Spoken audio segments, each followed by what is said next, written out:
जैसा कि हमें पता है बारिश का सीज़न आने वाला है।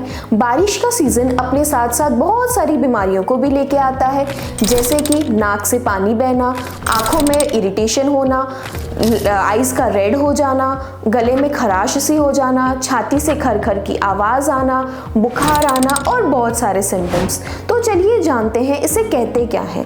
इसे एलर्जिक राइनाइटिस कहा जाता है।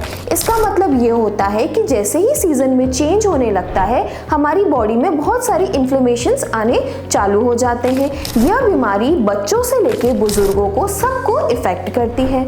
इसका जड़ से इलाज आज दिन तक लोगों को नहीं मिला है। बहुत सारे लोगों ने बहुत सारे ट्रीटमेंट कराए हैं पर किसी में कुछ रिजल्ट नहीं मिला है।